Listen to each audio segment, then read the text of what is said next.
Hi everybody, welcome back. Welcome if you're new, welcome if you're true to you. I'm gonna say that every time. It's been a long time. I really appreciate your patience. It's been a long work week. I really appreciate your patience. I see a rainbow. No shit. Wow, I have to show you. This is incredible. See it way back there? That's a good sign. Okay, so in my car, here in my car, I'm gonna read a lot of notes because they come at me all the time. In the middle of the night, in the shower, on the way to work, whatever I'm doing, I'm like, oh shit. So I have to write them down. Then I have to go through them and organize them. And that's what's been taking me so long. Eventually I'm gonna get to a point where I'm not doing notes. But for now, because this is important, we've taken notes. So thank you for your patience. I'm going to start this video with an intro, and I'm going to ask that you listen to the first go around, the whole thing, the first go around, and then should you decide to come back, skip it and get into the good stuff. Cool? Cool. I love that there's a rainbow right there. That's my favorite. All right. So as we go through the stages of narcissistic abuse in love, while honoring the victims, however you may perceive yourself now or have in the past, I would also like to give honor to the stunning and legendary Tina Turner, which has to do with the title, because her journey is incredibly inspirational, is it not? And I believe that many of us can identify with some of her personal story in our own way. So just as one of her many compassionate songs asks, what's love got to do with it? Every light worker knows love is everything. Okay? Love is everything. And she proved it, first and foremost, to herself after all the shit, and all throughout her healing journey and her career. I would wish that Miss Tina Turner fly high above that rainbow right there. God, maybe she's watching over us right now. I love her. Beautiful, beautiful symbolism. All right, here we go with the intro. So first of all, again, thank you for your patience. Patience is a loving gesture. And I apparently needed it from all of you and myself. As it became clear to me lately, aside from working a lot of hours and being utterly exhausted, I was experiencing a lot of emotional resistance to putting this video out. On one hand, I want to come from a good place, and on the other, when you're tired, again, apathy can set in. And also, when I reflect back on certain experiences, I found myself getting pulled back down. But I made a clear-cut decision through meditation and a prayer that I'm not allowing that to happen again. All right, so demons be gone. Okay, confirmation. So it also occurred to me that I've gone through most of my healing, most of it. So it's no longer about me. The only way this is about me is as I let this information go out into the world, and hopefully it helps you, it is freeing my soul. I am cutting the cord once and for all. Because as empaths, you can't keep this kind of stuff in. As light workers, starseeds, when something terrible happens to you, any of us, because hello, we all have human bodies, right? Most of us. You have to let it out. You have to share it. You have to talk about it. You can't keep this stuff in. So it's no longer about me except for that. The whole point of myself and countless others talking about narcissistic abuse is being of service to others, because we're all connected. I'm just looking at my phone. It's 4:44 when I said that. Rock on, sunshine. Okay, that said, if I go in and out of speaking my truth from my heart and then show other emotions that might not be so pleasant, I'm going to forgive myself. because this shit was not easy.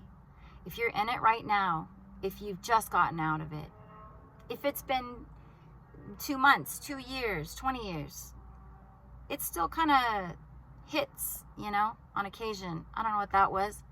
I'm just trying to shake it off. But it sucks. And there are many, many layers to it. So we're going to get through all of that together. Thank you for being here. Second, my reason for doing these videos is not to seek revenge. I want to make that clear once again. It is not to put myself above anyone else. It is not out of spite, jealousy, or any other low vibrational energy you can think of. Unlike the words and actions of those in situations that I had no choice to be in, or I volunteered to be in, or situations where I was directly approached and targeted. Okay? It's weird. I stated this in my video entitled Lightworkers Assemble when reflecting back in my 20s when I was being abused and thinking, surely I can't be going through all this for nothing. And now that I look over at the rainbow, I bet Tina Turner thought that at some point. I mean, because if she didn't, she wouldn't have gotten to where she did get. I'm really tired, so stay with me. Yeah. So once a victim, now a way shower. That's the undulating path for a lot of light workers. And while I continue to speak from my heart based on these lessons I've learned, I am not going to dim my light any longer.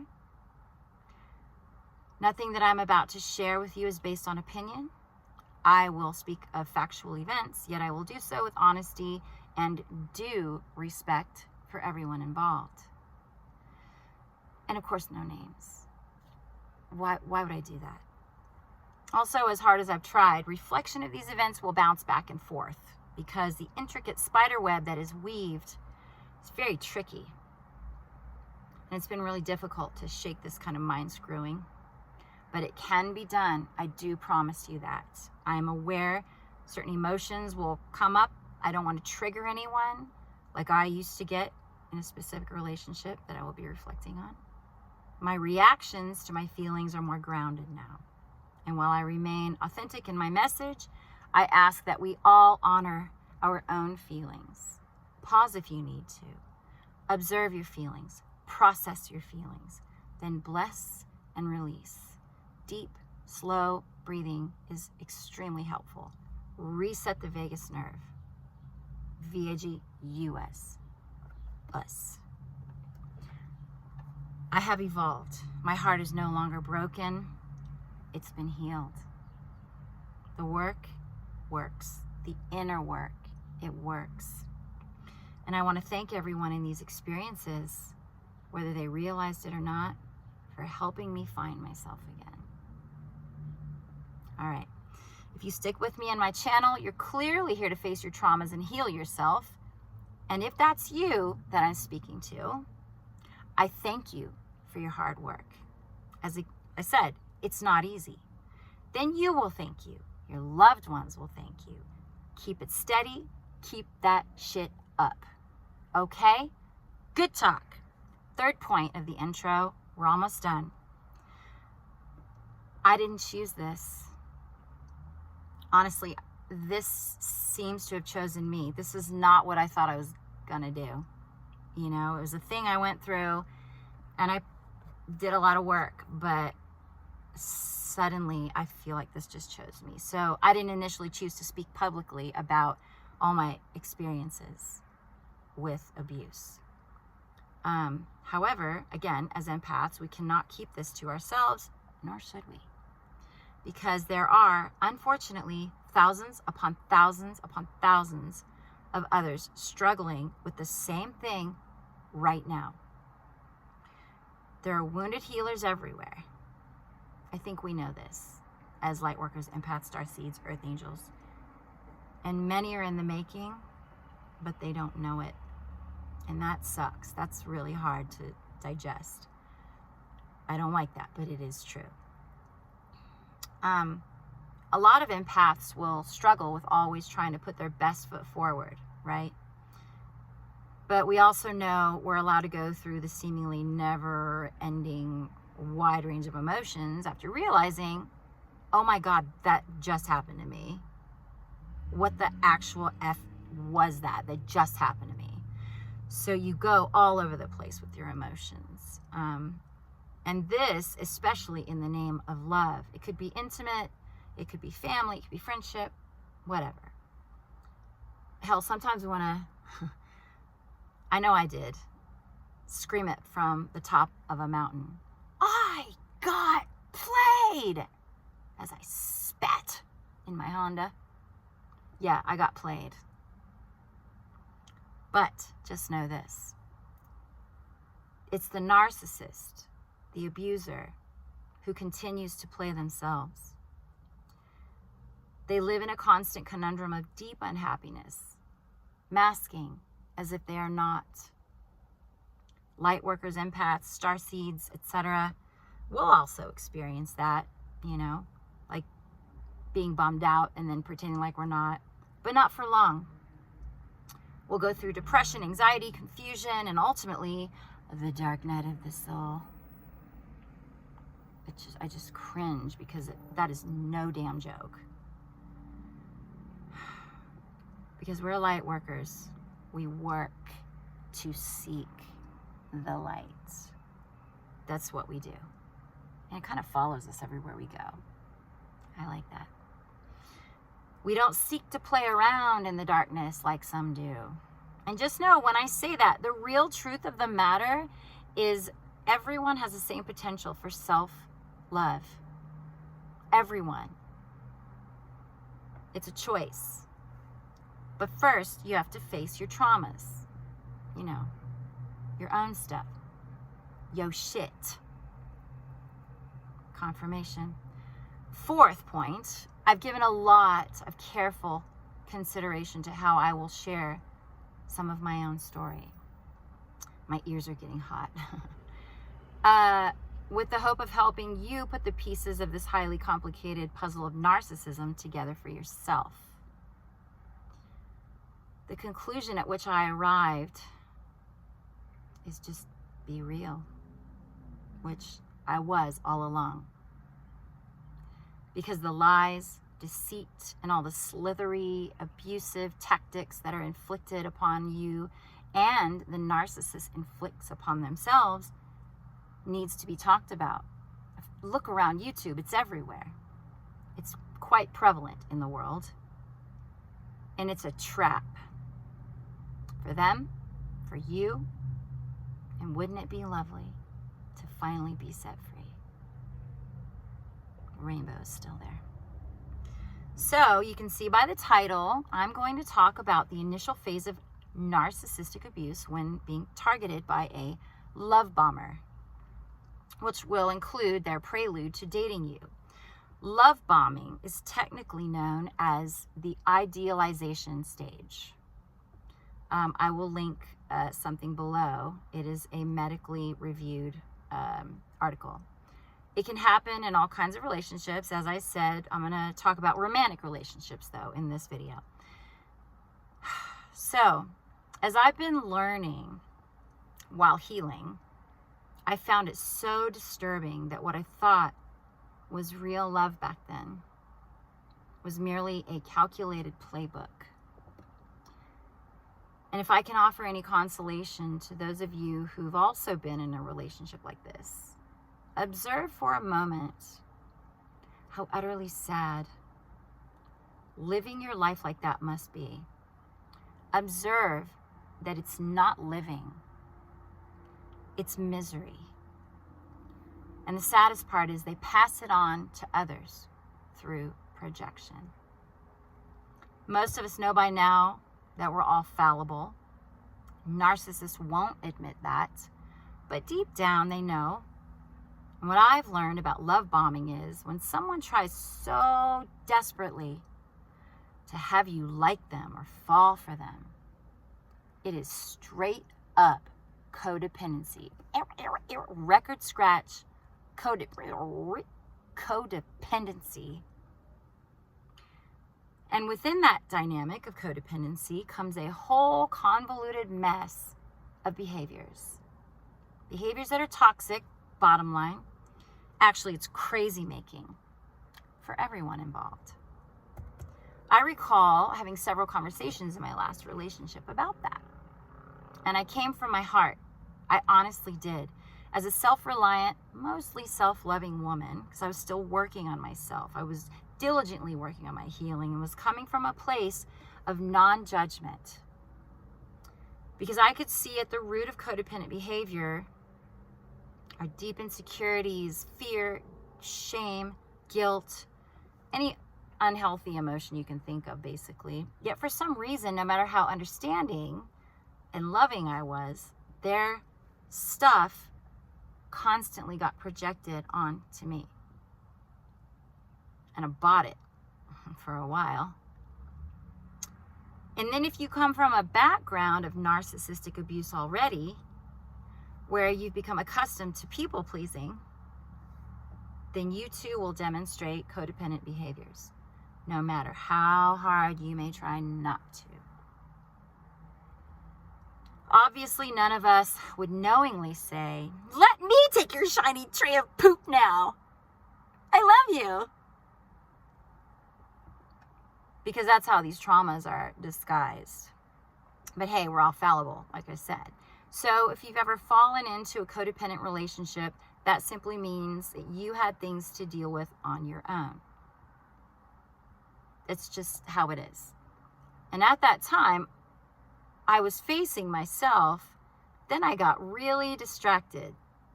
I was facing all my stuff. I was working so damn hard. And I got knocked right off my path. Hello, fellow light workers. With someone else's bullshit. I am coming from my heart. This is the feisty side. But this is the important part. And this is how I'm doing my notes. Thank goodness I did a lot of journaling. Through writing, speaking, taking photos, videos. I'm sentimental, so it just comes naturally for me. I love capturing memories. And I did all this before, throughout, and after my most recent relationship. Very painfully ended. The journals I did, as I spent a lot of time in isolation afterward, reflecting and healing, are my proof to remind myself of what really happened. Because when you go through something like this, you actually get a little bit of brain damage and you don't remember certain things. In fact, during the different stages, these are not the droids you were looking for. It's called gaslighting, but we'll get to that in another video. So, yeah. What I'm saying is it's important to keep the journals. And sometimes recordings. Now, I forgot I even recorded a couple of conversations when we first started dating. That was me honoring my intuition, and I didn't even know it. Because I was actually wanting to reflect back on how I was responding to someone who loved me. Maybe they did, I don't know. But stay with me and you'll hear the rest. In those conversations, I was being sold, uplifted, then slightly devalued. So that's not love, now is it? Basically, it was the narcissist telling me, I can save you. Yeah. I was already saving myself, by the way. I think it's important that we all do that for ourselves. At certain times throughout the relationship, I told the narcissist that I wanted to record our talks. And I'll be honest, sometimes we were drinking. We did a lot, actually, and I'll tell you why. Talking, they do a lot of that. Other times I would keep the recordings to myself. You know, these were the times when I needed to just reassure myself that I wasn't going crazy. And trust me, documenting will help you heal with immense clarity during and much later.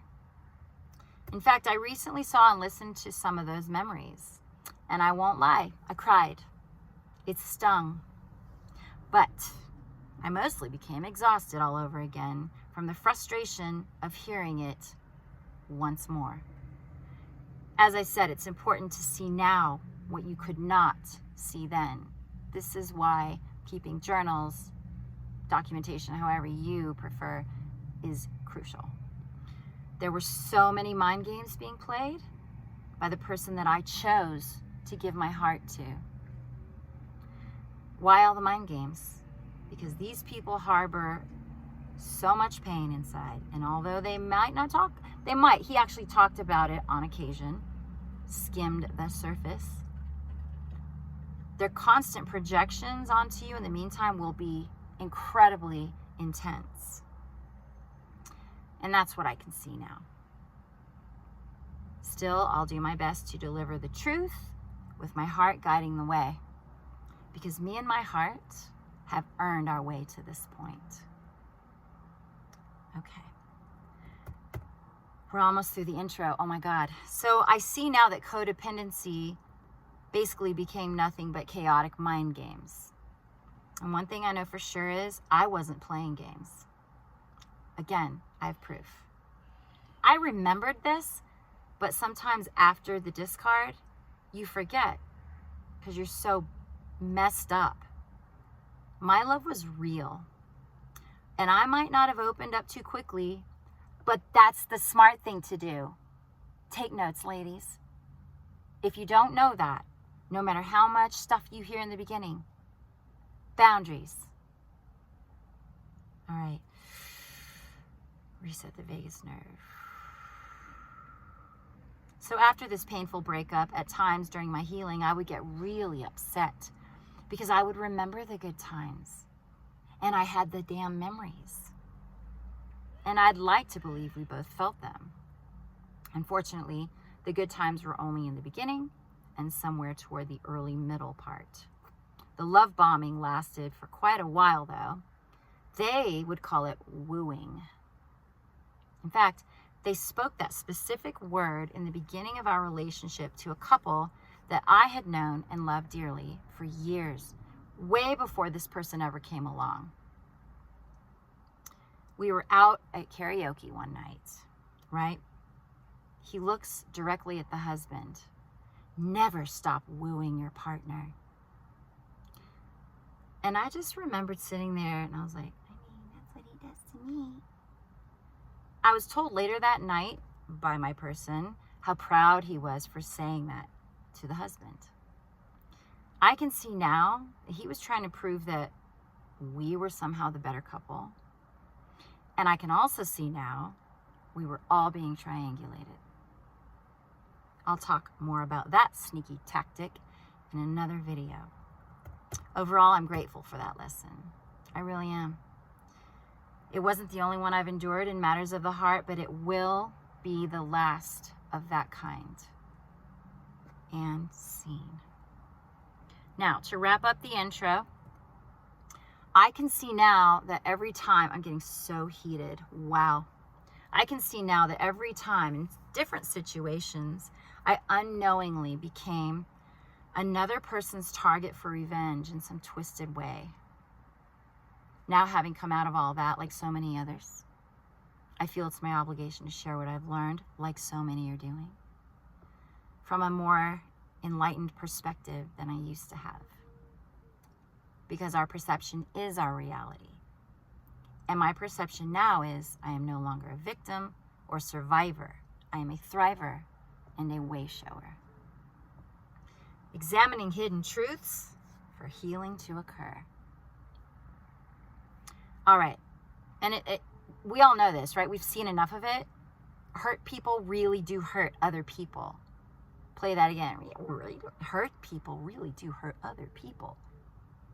But if a person has no interest in healing, then that's their choice. I said in one of my other videos that even if you come here with ill intent, my goal is to heal you as well.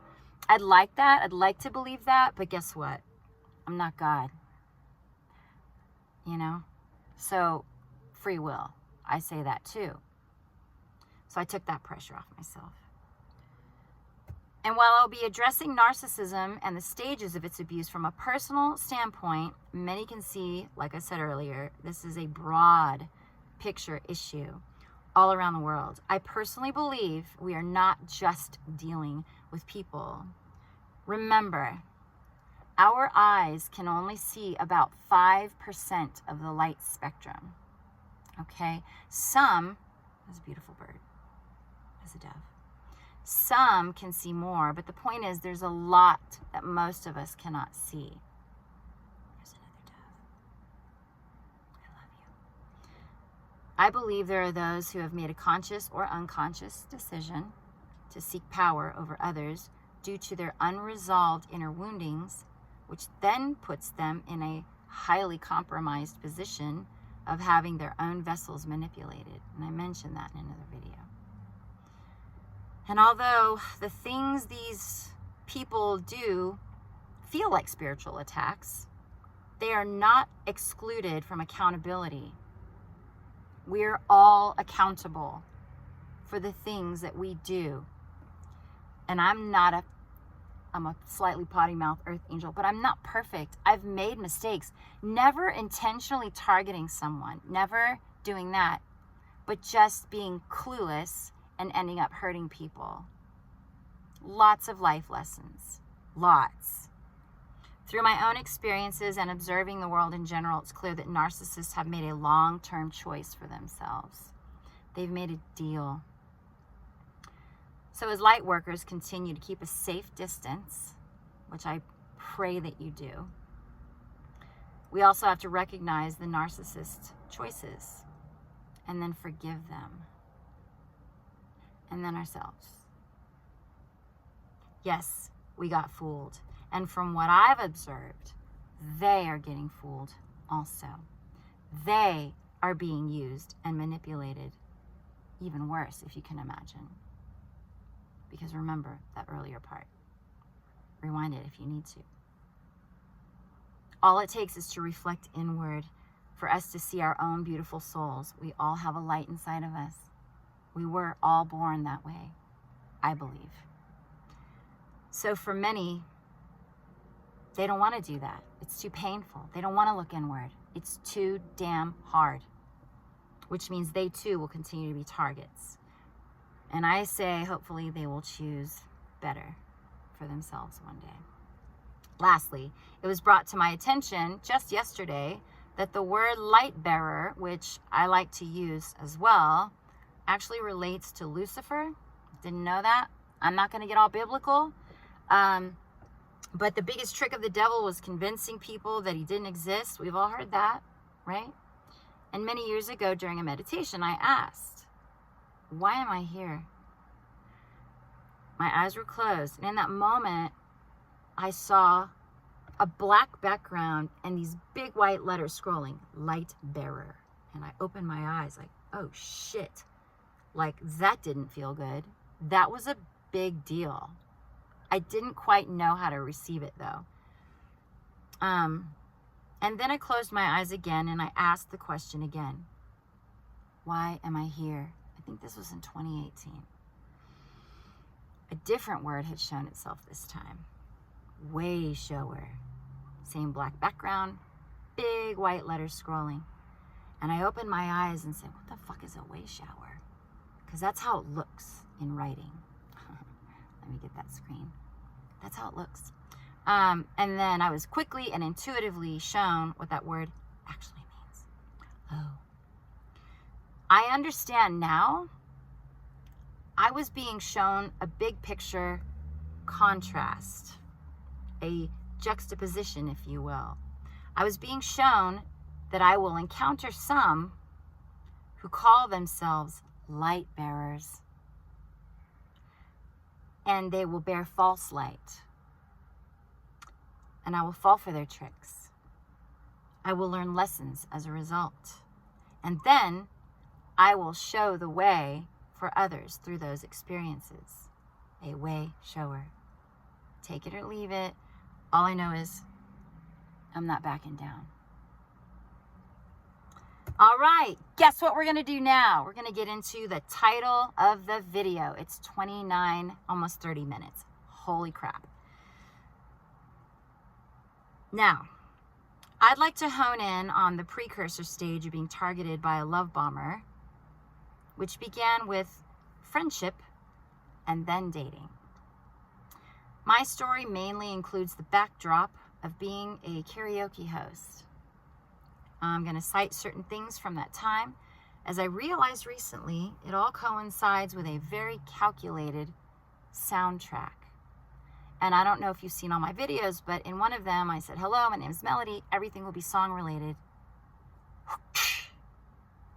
Yeah, even when I didn't realize it, it was song related. So, remember, the narcissist is the one who writes the script. You and several others are merely playing roles that you don't even know you've been cast in until way later. One of the first songs on this soundtrack was sung to me and several other women in the room long before I got to know the love bomber. At the time, I was actually dating someone else. And on this particular night, I was hosting a show. The song this person sang was one that I was being tested with, unbeknownst to me. Until I was told later, after we began dating, I had so much respect for you that night. You were so loyal to your person. I went up to you twice singing that song, and you just gracefully turned toward him. What the actual fuck? Not lying. The same song would eventually be sung only to me in front of an audience in the beginning of dating. And then a couple times after I began seeing through their mind games toward the back end of the relationship, always with an audience, always flitting about the room and ending up on bended knee. Narcissists are people collectors. They seek an audience. Granted, so do entertainers. The difference is I don't seek an audience. I receive and genuinely appreciate the audience. Okay? The audience comes to the show, and I embrace that. I don't seek people out in the audience to validate me. I have a few close, loyal, honest, and loving friends. That's what I seek. And I'm very grateful. Recognize who your real friends are during or even after you've been discarded, during the relationship, after. You're gonna need them. Cherish those people, the ones who truly see you. I know who I am. My close friends know who I am. And they were steadfast in reminding me of that all along, this confusing and eventually hellish journey. A narcissist will do everything they can to take away your self-awareness and more, because they need to fill themselves up somehow. We're losing daylight. Damn it. It's beautiful, though.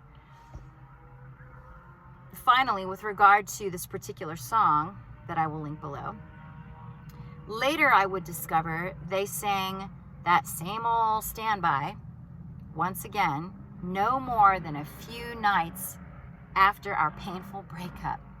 Now, how did I know that? I was a KJ, remember? So I saw the singing rotation from different nights. And yes, unfortunately, and we've all done it, I caught myself wanting to know. I caught myself investigating. At the time, it infuriated me. And perhaps that's what it was meant to do. Now, it's desperate. It's so desperate. Anyway, I digress.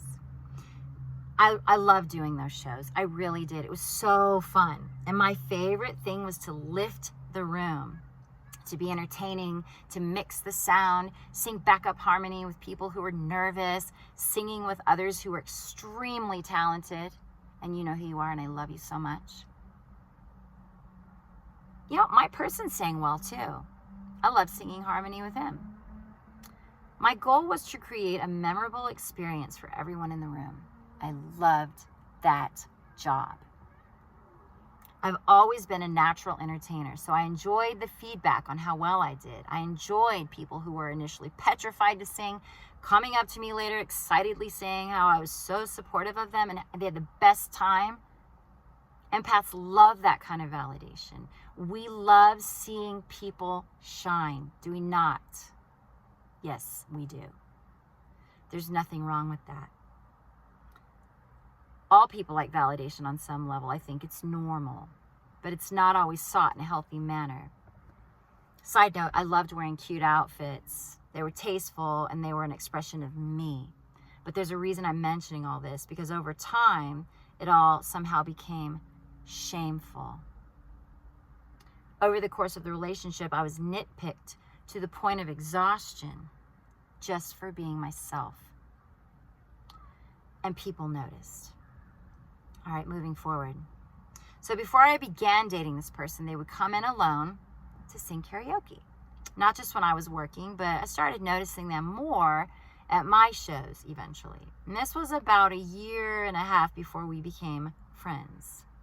Little by little, compliments would come my way, along with short, witty conversations until I was eventually invited to hang out. Before I knew it, we would hang out often and talk a lot on the phone. We would mostly go sing karaoke where I worked on my nights off.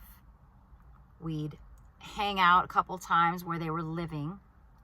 And then, several months later, I would be invited to go birthday shopping. They like to focus on important days, those people. So later, those days or events are burned into your mind. You relate them to that person. That way you never forget about them. And in this time of being friends, I didn't see then this person was carefully gathering information about me, acting really interested in me and what makes me tick. I felt special. I felt seen. Not that others didn't do that for me, but this felt different. And I was slowly being captivated by their charm. A few days before my birthday, they took me shopping at a thrift store. This was in the afternoon before my show that night. I tried on several outfits and would come out of the dressing room curious to know what they thought. I was already being groomed. That's another stage in narcissism. Part of love bombing. I didn't know it though. Another very subtle stage of that game. He told me he only had a certain amount budgeted and we'd have to make sure not to go over. So I'd find things that I loved and he'd say, "Oh, that's amazing." And then he'd say, "Well, you're going to have to put something back though." And I was like, is this my dad? It was weird. Like, if it were me, I'd invite someone and say, I'd love to throw $100 at your birthday. What do you say? That's how you do it. Anyway, but I understood, and I eventually and graciously narrowed down the clothing and shoes that I wanted. I excitedly thanked him and then offered to buy lunch. After I was dropped off at my place, I once again excitedly got dressed because I wanted them to wonder, ooh, which outfit is she gonna pick? It was really cute. So as I drove to the venue, I noticed the parking lot was full. Brace yourself. I really don't want to trigger anyone, but this is important. This is known as a red flag. So I went across the street to park. It was busy that night. Then something truly awful happened. As I rounded the corner, a man got hit by a car. I heard it. I pray no one ever hears that sound. And as I parked, the screams of the woman saying, oh my God, were so loud and gut-wrenching. It was dark outside and she simply didn't see him walking.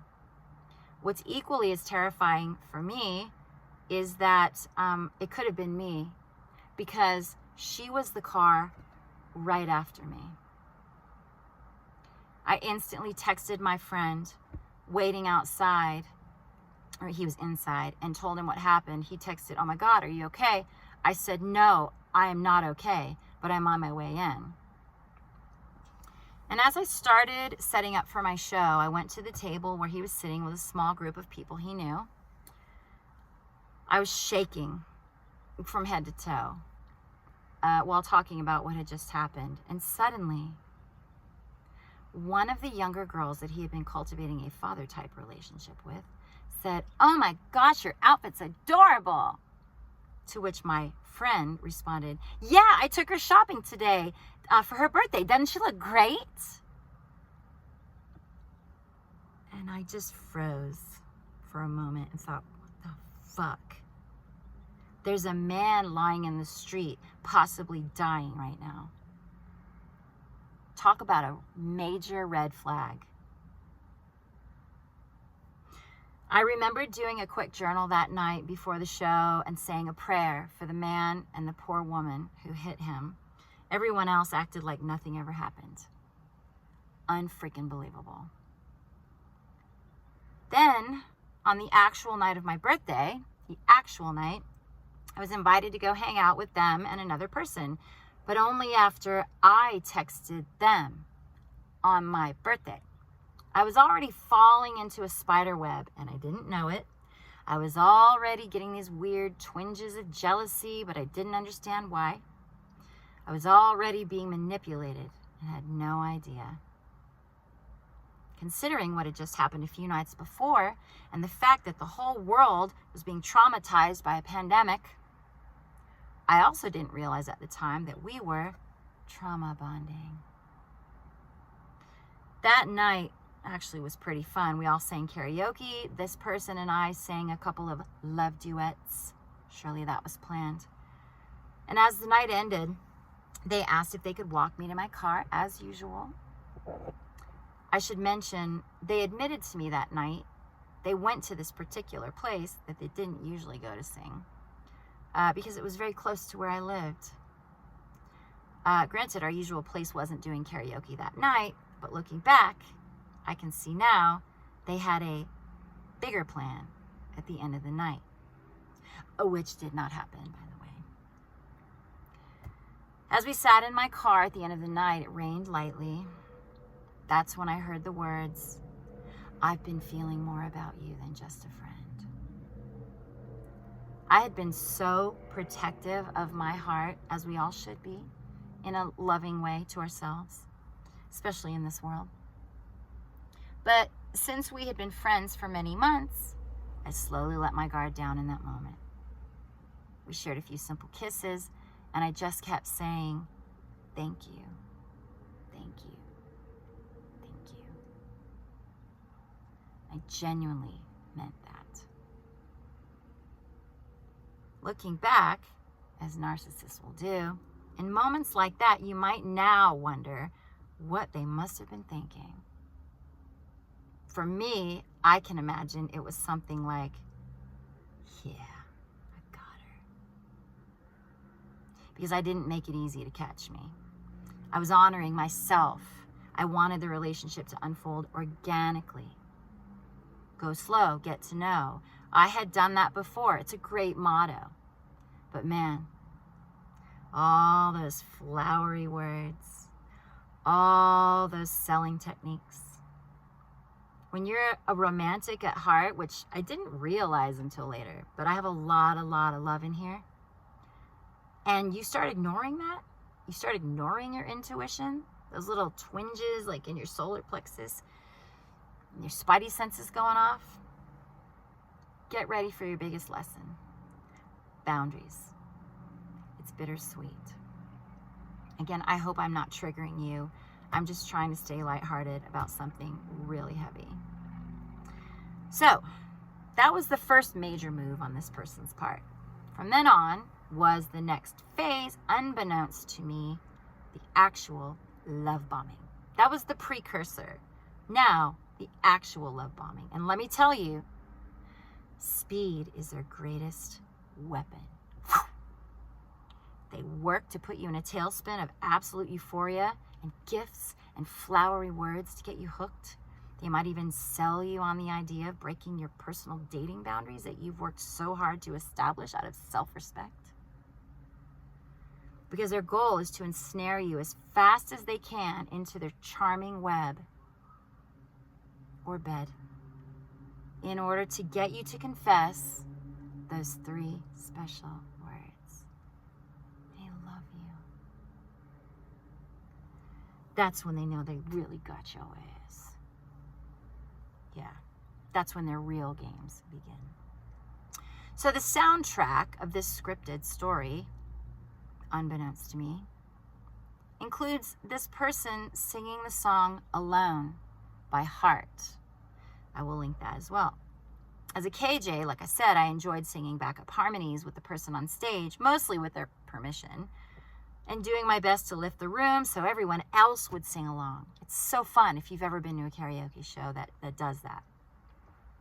At the time, I did not realize they were actually singing that song to me the whole time, all along, all those months, while we were friends. In fact, it took me a long time to figure out what they were doing. And when I did, it was once we started dating. And I giggled on the mic and was like, oh my God, I get it. Oh my God, ha ha ha. And everyone was like, so cute. A short time after that, I decided to make our relationship public. And I did so with a song at one of my own shows. I recorded it and posted it on my Facebook. I felt liberated, and I wanted the world to know I was happy again. Missy Higgins, Where I Stood. Oh my God, that's a great song. I sang it at my show right in front of my person and a friend that I had known for many years, the wife of the couple. And they were quick, fast friends too. I was grateful for that. And as I was singing about someone it took me many, many years to let go of, that's really what I was singing about. I told my new person this beforehand. Little did I realize at the end of my relationship with the love bomber, the words and the lessons would apply even more so with that relationship. Right down to me telling the story of walking in nature and seeing a dragonfly caught in a spider's web. How ironic.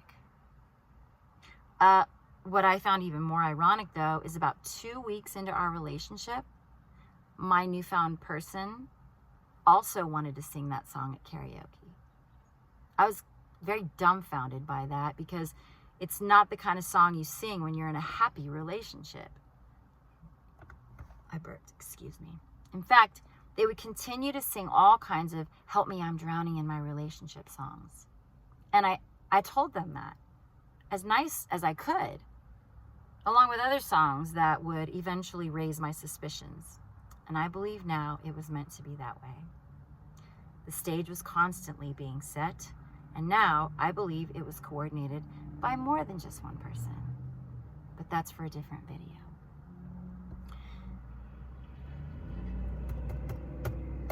Another song that I used to sing about the one I took way too long to let go of was Almost Lover by A Fine Frenzy. Gorgeous voice, gorgeous song. As me and my new person, who is also now my new best friend, sat down and talked about past situations at great length, which is never a good idea when you're first starting to date someone, especially when you're being targeted by a love bomber, because they will weaponize everything against you eventually, sometimes immediately. That one conversation, as we were discussing those things, we both realized we had those same 2 songs in common about our experiences with being heartbroken. Where I Stood and Almost Lover. Where I Stood with an Almost Lover. Interesting. Let's see if I can turn on a light. Here we go. So, that's interesting. I distinctly remember him looking at me in that moment and quoting the lyrics. You sang me Spanish lullabies, the sweetest sadness in your eyes. Clever trick. My intuition in that moment went off like fucking crazy, but I ignored it. Instead, I allowed myself to say, oh my God, yes, exactly. Because we were bonding. Oh, I could never do that. they said. But they eventually do.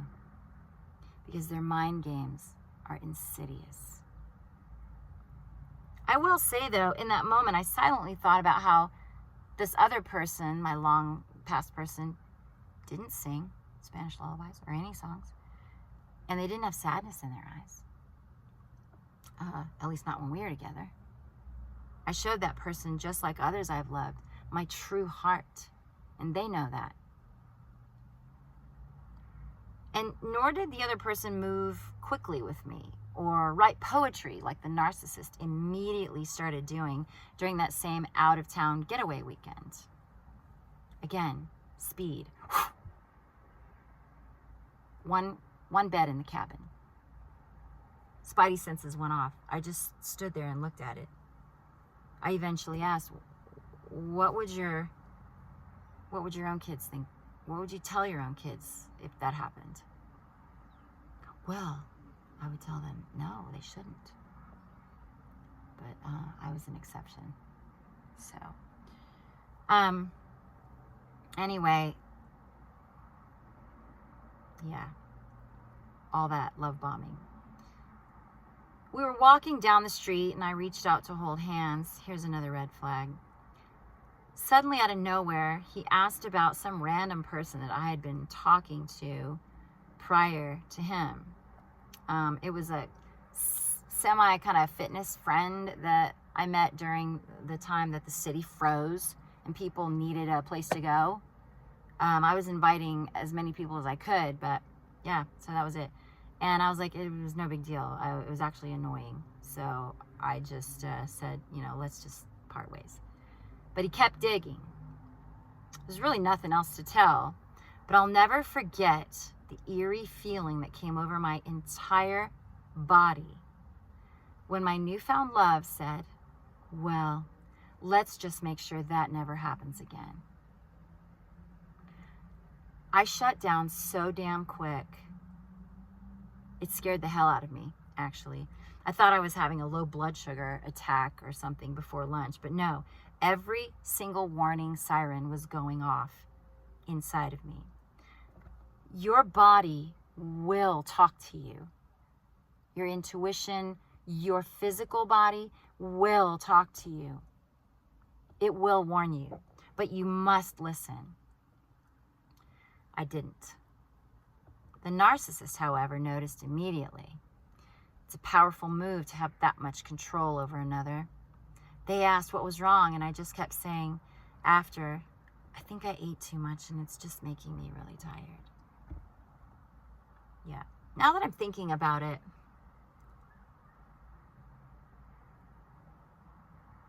yeah. While we were in the friendship stage, they were absolutely insistent on becoming Facebook friends. Has that ever happened to any of you? I have cathartically loved both of those songs for a long time. So if the stage was already being set, then maybe they saw those songs in previous posts. I don't know. Just remember, they do a lot of investigating on you beforehand, right? And now I've gotten some notes here. In fact, they also divulged that they had been studying my YouTube videos during our friendship. I had one in particular during the pandemic called Mainstream Media is Owned.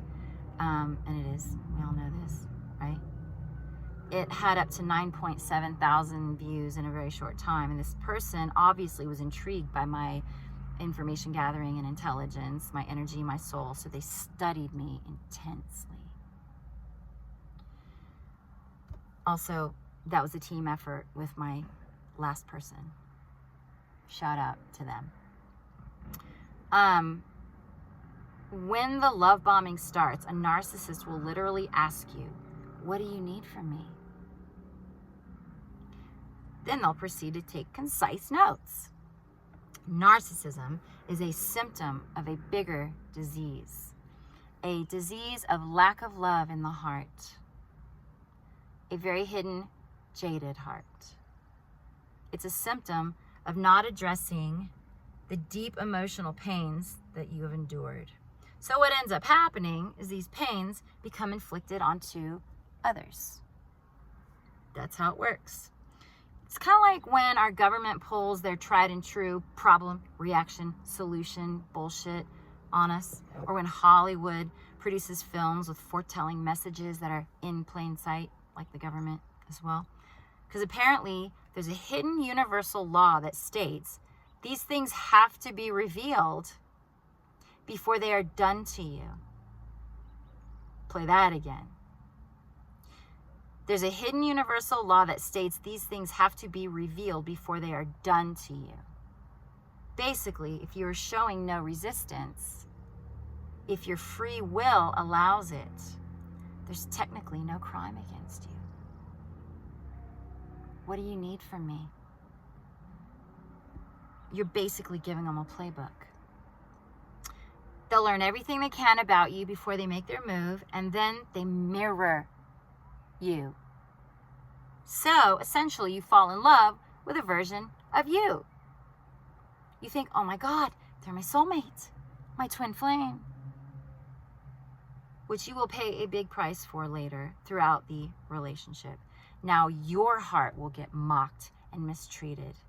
And in my case, it was covertly. And it was always done in private. Always. Remember, narcissists need to appear better than they really are. And they act like they know it, but deep down, there's a dark and lonely feeling of self-loathing. My person actually told me that once. There's a dark side to me. I blew it off. No, there's not. I can love it away. Ladies, when a man tells you something about himself, and other men have confirmed this with me, believe them. Okay. How's the lighting? I don't know. Should we turn that one on? No. All right. So, another statement that was declared to me in the beginning of dating was, I knew what I was getting into when I decided to pursue you. Right there. Right there even. That's when the stage was being set. Shit, who knows? It could have been way before that. Maybe I already mentioned it. I've had 5 hours of sleep. I was already being devalued even before I was love bombed. How many of you have experienced that? Clever trick. I obviously felt defensive when I heard that statement, and I asked them what they meant exactly. I don't recall every word, but I can definitely recall that jab kind of feeling, and there were lots of jabs over time, backhanded compliments, yo-yoing. It was summarized as, I know you're damaged goods, but I see something amazing about you anyway. That's what that meant. Remember, projection is the name of their game. Again, it's like they're constantly handing you a shiny platter loaded with their own crap and saying, please take this burden off of me. It's shiny, but there's shit. And they're giving it to you. We're all responsible for our own shit. Okay? And yeah, trauma is bullshit. Whatever we consider trauma, it's all relative.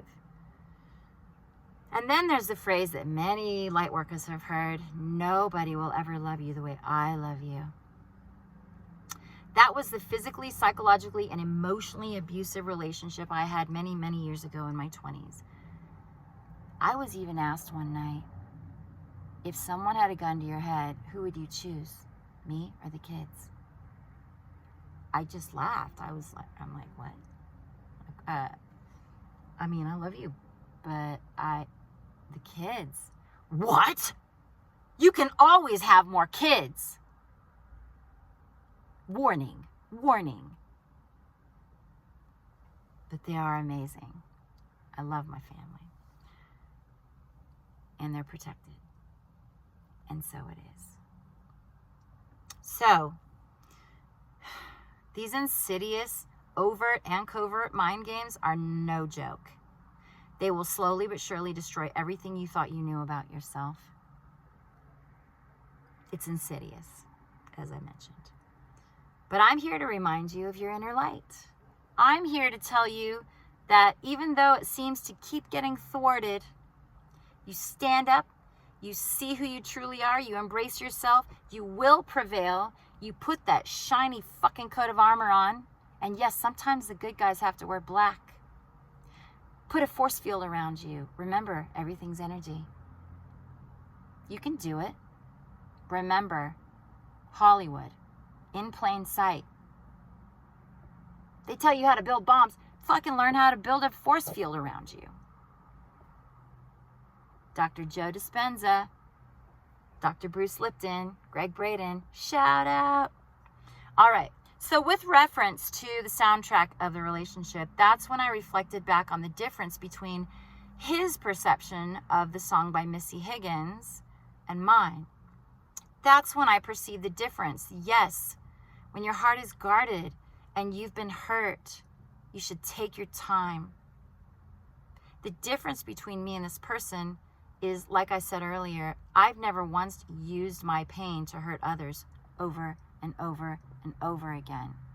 I've never targeted anyone because I'm an empath. Narcissists don't face their pain, so they unleash it onto their next unsuspecting targets, whether they're intimate, family, friends, etc. They project their pain. Now, my person prided themselves on having a high IQ. They were very, very, very intelligent in the way they did things, in the way they operate. That's all I'll say.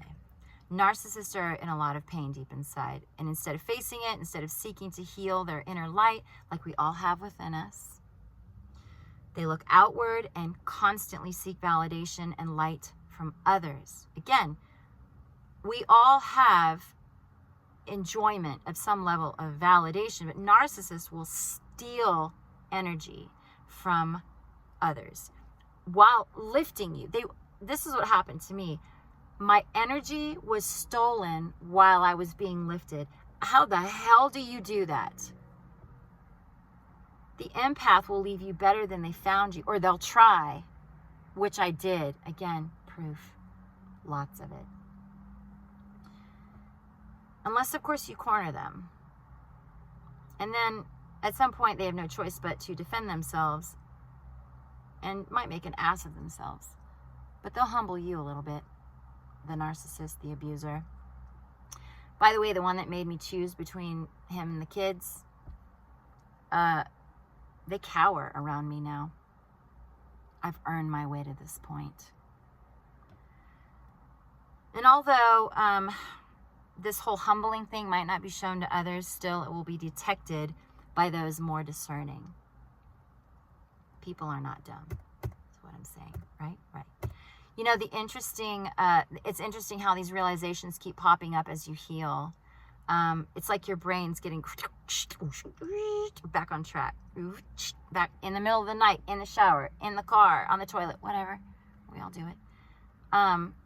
So sometimes you're just like out of nowhere. Oh my God. And what I find so interesting is if these people are truly studying you, you'd think they'd know how resilient you are. Empaths go through shit and then they rise up again. Not all the time so quickly, maybe even not all the time. It takes a village. It takes good friends. It takes people who really love you, who really see you. But empaths are resilient. It is a fucking superpower. No, this video is not made for kids, but the F-bomb is like saying dog food now. So, I don't know where that came from. But it seems that they, or the negative force that is driving them, believes they, or it, will be the one to finally get you. Whatever that means. Because what they don't realize, and maybe they will one day, is that you, the light worker, the empath, earth angel, star seed, you were sent to teach them a lesson also. A very humbling one. Check their ego, if you will. It's an overcompensating ego. because they're masking pain. Unfortunately for you, the light worker, they work to tear you down as they slowly steal your inner light and your social circle. I watched it happen. Your time, your money, parts of your personality, your essence. In my particular case, this last time, they slowly even took over my shows while I was running them. I let them because I was in love and I thought we were a team. All I know is the realization of my level of naivety throughout my life has not only been frustrating for those who care about me, but also for me. That's why I started meditating, you guys. That's why I started really sitting still for discernment. Pop that third eye. I would pray and ask, and then I would meditate and receive. Yeah. And the moment I would lay off meditation, I would realize much later, after painful lessons, that I was, pardon my language, once again being spiritually cock-blocked. And then sometimes literally. I'm going to end this video with 2 tributes. Thank you so much for sticking with me. Wow, the lighting really did change, but I kind of like it. 2 tributes. One is to Andrew on Narc Daily. You are not alone. He, along with several others that I will mention or link throughout this series, literally helped pick me back up, literally off the ground, crying, gut-wrenching cries, not eating, not sleeping for days. Pick myself up from the depths of what felt like hell. And I want to thank you, Andrew. Every single day for the last 3 years, I think, he's making videos on recovering from narcissistic abuse. Man, go check him out. I will link a love bombing video, but I will link every video I can during the stages that I talk about. Like I said, light workers don't have flawless, easy lives. Neither do those who abuse, but light workers seek to heal and offer healing. It can sometimes be to their own detriment, but that's just another part of the journey. Boundaries. Eventually, what we learn through experience, we must teach later. There's too much pain in the world, is why. Heal one person at a time, starting with you. Starting with you.